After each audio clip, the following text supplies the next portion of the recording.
আয়নাখালে rail crossing এ সংঘটিত হলো ভয়ঙ্কর দুর্ঘটনা। সময় মতো রেলওয়ে গেট বন্ধ না করায় প্রাণ গেল এক ই-রিকশা চালকের। লালাবাজার অভিমুখে যাওয়া রেল ইঞ্জিনের ধাক্কায় মৃত্যু হলো ই-রিকশা চালকের। প্রায় 1 কিলোমিটার জায়গা টেনে হিঁচড়ে নিয়ে গেল ই-রিকশাকে। ঘটনাস্থলে তীব্র প্রতিবাদ সাব্যস্ত করেছেন স্থানীয়রা। পরিস্থিতি নিয়ন্ত্রণে ঘটনাস্থলে উপস্থিত হয়েছে পুলিশ। ঘটনাকে কেন্দ্র করে তীব্র চাঞ্চল্য দেখা দেয় এলাকায়।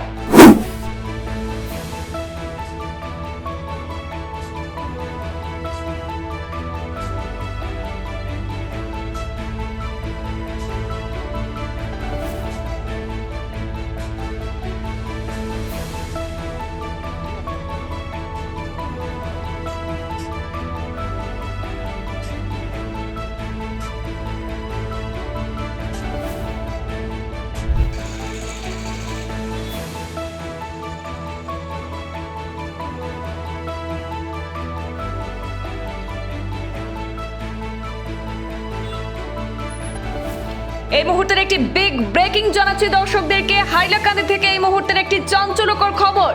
আয়নাখাল রেল ক্রসিং এ সংঘটিত হলো ভয়ঙ্কর দুর্ঘটনা। রেল গেট সময় মতো বন্ধ না করায় প্রাণ গেল এক ই-রিকশা চালকের। লালাবাজার অভিমুখে যাওয়া একটি রেল ইঞ্জিনের ধাক্কায় মৃত্যু হলো ই-রিকশা চালকের। ঘটনাস্থলে তীব্র প্রতিবাদ সাব্যস্ত করেছেন স্থানীয়রা। পরিস্থিতি নিয়ন্ত্রণে ঘটনাস্থলে উপস্থিত হয়েছেন পুলিশ আধিকারিক। ঘটনাকে কেন্দ্র করে তীব্র চাঞ্চল্য দেখা দিয়েছে হাইলাকান্দিতে। হাইলাকান্দির আয়নাখালে সংঘটিত হলো এক ভয়ঙ্কর দুর্ঘটনা। আয়নাখালে রেল ক্রসিং এ সংঘটিত হয় এই অঘটন। লালাবাজার অভিমুখে যাওয়া রেল ইঞ্জিন ধাক্কা মারে এক ই-রিকশা চালককে। প্রায় 1 কিলোমিটার জায়গা টেনে হিঁচড়ে নিয়ে যায় ই-রিকশাটি। ঘটনাস্থলে মৃত্যু হয়েছে ই-রিকশা চালকের। সময় মতো রেলওয়ে ফাটক বন্ধ না করার জন্যই দুর্ঘটনা সংঘটিত হওয়ার অভিযোগ করেছেন স্থানীয় জনগণ। মৃত ব্যক্তির পরিচয় এখনো পর্যন্ত স্পষ্ট হয়নি। রেল ক্রসিং এর দায়িত্বপ্রাপ্ত কর্মীর চূড়ান্ত উদাসীনতায় ঝরে গেল এক তরতাজা প্রাণ। দুর্ঘটনাটি সংঘটিত হওয়ার পর উত্তেজনা দেখা দেয় স্থানীয়দের মধ্যে। রেল বিভাগের বিরুদ্ধে চূড়ান্ত উদাসীনতার অভিযোগ তুলেছেন স্থানীয়রা। পরিস্থিতি নিয়ন্ত্রণে বিশাল বাহিনী ঘটনাস্থলে উপস্থিত হন। ঘটনাস্থলে উপস্থিত হয়েছেন হাইলাকান্দির অতিরিক্ত পুলিশ সুপার এবং লালা থানার ওসি। এক উত্তপ্তকর পরিস্থিতির সৃষ্টি হয়েছে এই দুর্ঘটনার পর। পরিস্থিতি নিয়ন্ত্রণে ঘটনাস্থলে তড়িঘড়ি উপস্থিত হয়েছেন বিশাল পুলিশ বাহিনী নিয়ে হাইলাকান্দির লালা থানার ওসি এবং অতিরিক্ত পুলিশ সুপার। তো রেলে একটা টুকটুক দিয়ে মারিয়া মানুষের কোনো হাত পাও নাই কাটি গেছে। অ্যাক্সিডেন্টটা হয়েছে ও কারণে রেল গেটটা পড়ছে না, ট্রেন হয়েছে তার কারণে অ্যাক্সিডেন্টটা। রেল গেট লাগানো হয়েছে না, কারণ তারা দুইজন মানুষ আসলো। লোকাল যে দেখে যারা তারা বলছে তারা ড্রিঙ্ক করিয়া আসলো, নেশা করিয়া গেটম্যানগুলা। তারা স্টাফ দুইজন আসলো, একজন বাগি গেছে অ্যাক্সিডেন্টের লগে, আর একজন আসলো পরে পুলিশে তারা জড়িয়ে নিছে। তার মুখও দুর্গন্ধ হওয়া গেছে যে ড্রিঙ্ক করিয়া আসলো। আজকে যে অ্যাক্সিডেন্টটা হয়েছে একমাত্র এখানের স্টাফের কারণে অ্যাক্সিডেন্ট। একটা অ্যাক্সিডেন্ট করা যায় না, এটা মারা। যদি গেটটা পড়তো না ফলাই দিত তো অ্যাক্সিডেন্টটা হয় না। গেট না পড়ার কারণে অ্যাক্সিডেন্ট। মানুষ যেজন মারা গেছে এই জন্য কোনো মানুষ যেটা মারা গেছে এটা তো ভাই এখন আমরা দেখতে চিনতে পারছি না, মানুষটা চিনাও যান না। আর পরিচিত কেউ এখনো আইছে না, পরিচিত কেউ আইছে না।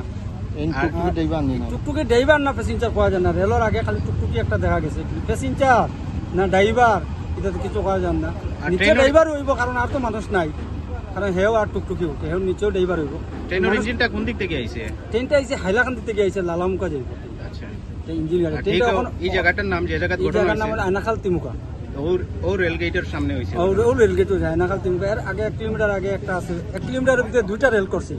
মানে আপনি কইতে চাইছেন মানে গেটটা ফলাইছে না, গেট ফলাইছে না, তার কারণে মদ্যপান অবস্থা তো গেট পড়ছে না। ট্রেন ডুকটুকি ঢুকবো তো এগুলো পাসিং আছেও, তখন তো গাড়ি আবার যাবার পাসিং দিন তো গাড়ি ঢুকবে। গেটটা যদি পালাই ঢুকতো সে তো গেটটা পালাই ঢুকতো তো গাড়ি ঢুকে না। তখন তো আমি আর জানি জানতো না, কেউ তো জানেন না আমি ট্রেনার। আমরা সেন্ট্রাল সরকারের কাছে অনুরোধ যে এগুলা যে মনে করে চাপ হয়েছে তার উপযুক্ত শাস্তি লাগে না, তার দেখিয়ে তার উপযুক্ত শাস্তি লাগে। এরপরে এই যে মানুষটা মারা গেছে তার পরিবারের সেন্ট্রাল সরকার থেকে কোনো সাহায্য করতে লাগে।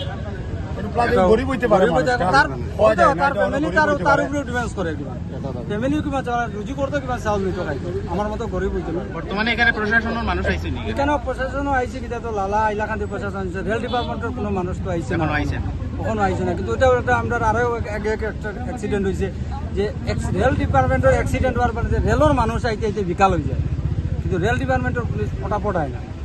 এই দরপুর কত কিলোমিটার? 30 কিলোমিটার দূরে। 30 কিলোমিটার থেকে আইতে কত সময় লাগে? আরপিএফ ক্যাম্প ওখানে আছে, কোয়ার্টার আছে, এখান থেকে আইতে হাইয়েস্ট 2 ঘন্টা। কত সময় আরপিএফ পুলিশই আর তো ঘটনাটা কয়টার সময় হয়েছে আনুমানিক? অনুমানিক কত হইব? 10টা সাড়ে 10টা অনুমানিক হইব। এখন আপনার দাবি কিটা বর্তমান? এখন আমরা দাবি হইল ওটাও যে রেল ডিপার্টমেন্ট থেকে যে মানুষ তো মারা গেছে, অ্যাক্সিডেন্ট হয়েছে, সে সেটা তো আর কিছু করার নাই। স্ট্রাইক মারা ধরা করে তো কিছু হবে না। যেটা মানুষটা মারা গেছে তার পরিবারের কিছু করার লাগে, যেহেতু তার পরিবারের যদি কোনো চাকরির একটা যোগ্যতা থাকে, তারা রেল ডিপার্টমেন্টে একটা চাকরি দেওয়ার লাগে। ওটাও মানে আমরা ওটাও আমরা চাই মানুষ জানি গেছে, না, যে তবে কোনো জাত মানুষটা হোক। কোন জায়গা। মানুষ হিন্দু মুসলিমের মাপ নাই, যে কোনো জাত মানুষ হোক। ঠিক আছে। ওটাও আমার হাইলাকান্দি ডিস্ট্রিক্টত প্রায় 5-6টা ক্রসিং আছে মেইন রাস্তার উপরে, ন্যাশনাল হাই রোডের উপরে। যে এই জায়গার জরুরি ওভারব্রিজ নিরাপত্তা, যে গাড়িও চলে এমন, এখন আগে আসতো গাড়ি চলতো না, এখন ন্যাশনাল হাই রোডও গাড়ি এগুলোও চলে, যে প্রায় অ্যাক্সিডেন্ট হয়। যে এটার ওভারব্রিজ লাগেও, জরুরি হয়ে গেছে এটা ওভারব্রিজ। ওটাও আমরা সেন্ট্রাল গভর্নমেন্টে আমরা দাবি আর যে এটা ওভারব্রিজ হওয়ার লাগে। হাইলাকান্দি টাউনের ভিতরে আছে ক্রসিং, লালা টাউনের ভিতরে আছে, খাটলিছড়া বাইপাস ওভারব্রিজ হয়ে গেছে, টাউনের ভিতরে নাই, মেইন ডিস্ট্রিক্টের ভিতরে ওভারব্রিজ নাই। এরপরে বদরপুর ঘাট আর একটা আছে, ওভারব্রিজ নাই। ইনো প্রায় মানুষগুলা সমস্যাত পড়ে। প্রায় কোনো মানুষ এমার্জেন্সি অ্যাম্বুলেন্স যাইতে হইলেও জামও পড়িয়া আস্তা দিন যায়, রুগী অ্যাম্বুলেন্সও মারা যায়। এটাও আমরা সরকারের কাছে দাবি রইল।